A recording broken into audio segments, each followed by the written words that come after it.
जय माता दी दोस्तों, कैसे हैं आप सभी। आशा करता हूं दोस्तों आप सभी अच्छे होंगे, स्वस्थ होंगे। वीडियो शुरू करने से पहले आपको ये बता दूं कि अगर आप लोग चैनल पे नए हैं तो चैनल को सब्सक्राइब कर लेना, वीडियो को लाइक करना और वीडियो को शेयर करना। अब इस वीडियो में मैं आपको ये जानकारी दूंगा कि अगर आपको आंख बंद करने के बाद में अलग अलग रंग दिखाई देते हैं तो इसका क्या मतलब होता है। देखिए दोस्तों, जो भक्त होते हैं, जो साधक होते हैं, वो निश्चित रूप से साधनाएं करते हैं, मंत्र का जाप करते हैं, पूजा करते हैं, पाठ करते हैं। अब जो लोग मंत्र का जाप करते हैं, एक निश्चित समय के बाद में जब उनका जाप बढ़ने लगता है और उनकी शक्तियाँ बढ़ने लगती हैं तो उनके साथ में कई तरीके की घटनाएं घटनी शुरू हो जाती हैं। और इस तरह की घटनाएं सिर्फ जाप करने वालों के साथ ही नहीं, बल्कि जो लोग ध्यान करते हैं, जो लोग पूजा करते हैं, जो लोग पाठ करते हैं, उनके साथ भी ऐसी घटनाएं घटित होती हैं। लेकिन सबके साथ में अलग अलग तरीके से ये घटनाएं घटित होती हैं। किसी के साथ में जल्दी होने लगती हैं, किसी के साथ में देर से। विशेष रूप से ये देखा जाता है कि जो व्यक्ति पूजा पाठ को जितना ज़्यादा समय देता है उस व्यक्ति के साथ में ये घटनाएं उतनी ही जल्दी घटित होती हैं। क्योंकि जब भी हम ध्यान करते हैं, मंत्र का जाप करते हैं, अनुष्ठान करते हैं, यज्ञ करते हैं, पूजा करते हैं, पाठ करते हैं, तो उस वक्त में जो हमारा सूक्ष्म शरीर होता है और जो हमारी कुंडलिनी शक्ति होती है वो जागृत होनी शुरू हो जाती है। और हमारा जो सूक्ष्म शरीर है वो भी एक अलग तरीके से कार्य करना शुरू कर देता है। और जो हमारा अवचेतन मन है वो भी जागृत होना शुरू हो जाता है। हम इसको कुंडलिनी शक्ति का जागरण भी कह सकते हैं, हम इसको सिद्धि भी कह सकते हैं, हम इसको ईश्वरीय शक्ति कह सकते हैं, हम इसको आध्यात्मिक शक्ति कह सकते हैं, हम इसको सूक्ष्म शरीर की सिद्धियां भी कह सकते हैं, और हम इसको भगवान की कृपा कह सकते हैं, या भगवान के द्वारा, माँ भगवती आदि शक्ति के द्वारा हमको जो शक्तियां और सिद्धियां प्रदान की गई हैं, हम ये भी कह सकते हैं कि हमको देवी की सिद्धि प्राप्त हो गई, देवता की सिद्धि प्राप्त हो गई। चीज़ चीज़ एक ही है, बस कहने का तरीका अलग अलग है। जैसे कि आप कहते हैं ना कि अगर आपको सागर तक जाना है तो आप किसी भी नदी का सहारा ले सकते हैं, हर नदी जाकर के सागर में मिलती है। तो इसी प्रकार से आप ध्यान करिए, चाहे आप मंत्र का जाप करिए, चाहे आप योग करिए, चाहे आप किसी अन्य तरीके की क्रिया करिए जो आध्यात्मिक प्रक्रिया होती है, सबका रास्ता एक और ही जाता है और वो है ईश्वर की प्राप्ति, माँ आदि शक्ति की प्राप्ति। तो चुनाव आपका है। जिस रास्ते में आपकी रुचि हो, जिस कार्य में आपकी रुचि हो, आप उस कार्य को ग्रहण कर सकते हैं, उस कार्य को कर सकते हैं और वहाँ से आपको उस लक्ष्य की प्राप्ति हो जाएगी। अब मैं आपको बताता हूँ कि देखिए, जब भी हम मंत्र का जाप करते हैं या हम ध्यान करते हैं तो धीरे धीरे करके जो हमारी कुंडलिनी शक्ति के जो 7 चक्र हैं वो जागृत होना शुरू हो जाते हैं। अब होता क्या है कि हर चक्र की अपनी एक ऊर्जा होती है और अपना एक रंग होता है। जैसे कि मूलाधार चक्र का रंग लाल होता है और ये हल्का सा सिंदूरी रंग का होता है। तो जब भी हमारा मूलाधार चक्र जागृत होगा तो हमको लाल रंग दिखाई देगा। आंखें बंद करने के बाद में कहाँ पर दिखाई देगा? आज्ञा चक्र पे। इसी प्रकार से अलग अलग चक्र के अलग अलग रंग होते हैं, लाल, पीला, नीला। तो जब भी आप आंखें बंद करेंगे, जब भी आप मंत्र का जाप करेंगे तो आपको अलग अलग रंग दिखाई देंगे। वो इसलिए क्योंकि जब भी आपकी ऊर्जा ऊपर की ओर गति करेगी और ऊपर की ओर गति करते समय जो जो चक्र बीच में पड़ेंगे वहाँ से ऊर्जा आपकी होती हुई ऊपर जाएगी, फिर नीचे आएगी, फिर ऊपर जाएगी। तो अप एंड डाउन जो ऊर्जा का होता है उसी के फल स्वरूप हमारी आज्ञा चक्र में हमारे जो थर्ड आई है, हमारी जो दिव्य दृष्टि जहाँ पर है वहाँ पर हलचल होती है, वाइब्रेशन होती है, और जो ऊर्जाओं का जो जो चक्रों का रिफ्लेक्शन है वो हमको वहाँ पर दिखाई देता है।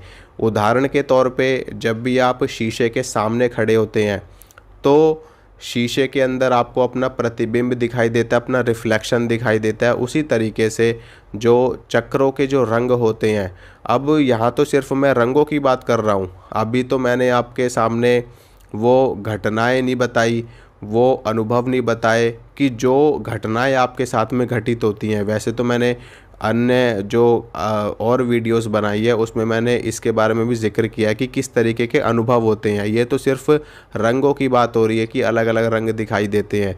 इसके अलावा भी बहुत सारी चीज़ें घटित होती हैं साथ में, जैसे कि हमारे शरीर का गर्म हो जाना, हमारे शरीर का ठंडा हो जाना, हमारे शरीर में वाइब्रेशन होना, हमारे जो हमारा मूलाधार चक्र जहाँ पे हमारी रीढ़ की हड्डी है वहाँ पर सेंसेशन होना, जैसे आपको ऐसे लगेगा कि जैसे कि कोई चीज़ वहाँ पर घूम रही है और कोई चीज़ वहाँ पर जैसे कि चींटियाँ चल रही हैं, या आपको वहाँ पे दर्द भी महसूस होगा, वहाँ पर आपको कंपन महसूस होगा, वहाँ पे आपको ठंडा महसूस होगा, गर्म महसूस होगा।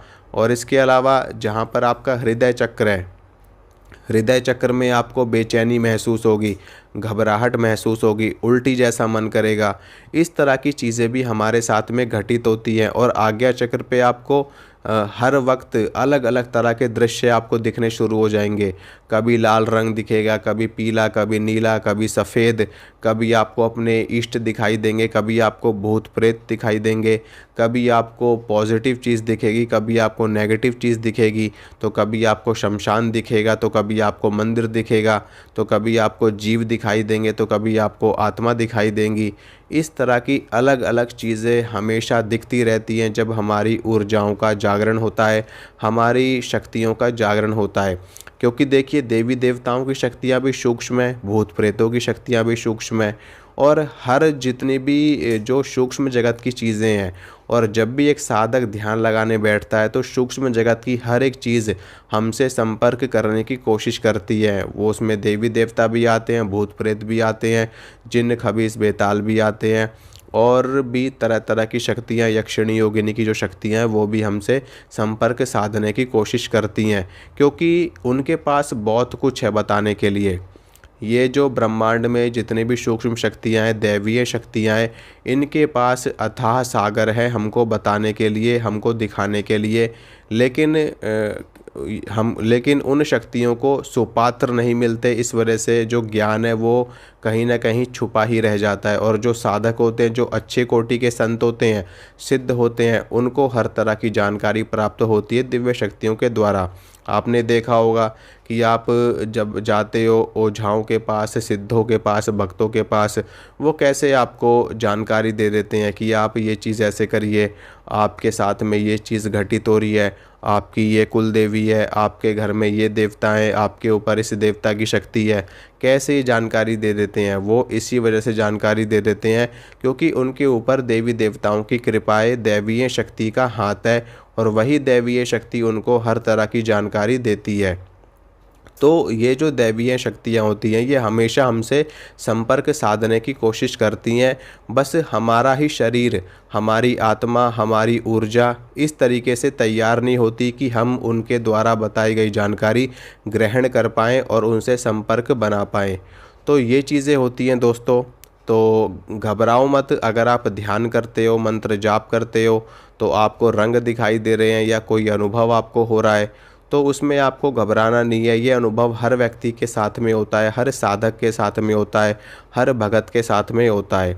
बस ये है कि इन अनुभवों को देखते हुए, इन अनुभवों से सीखते हुए आपको आगे बढ़ते रहना है, और धीरे धीरे करके जब आपकी कुंडलिनी शक्ति, आपका जो सूक्ष्म शरीर है वो ऊपर की ओर बढ़ता चला जाएगा, आपकी चेतना बढ़ेगी, आपके सोचने समझने की शक्ति बढ़ेगी, आपके अंदर दिव्यता आनी शुरू हो जाएगी। और एक समय ऐसा आएगा कि जब आप एक सामान्य व्यक्ति नहीं रहेंगे, आपका हृदय विराट हो जाएगा, विशाल हो जाएगा।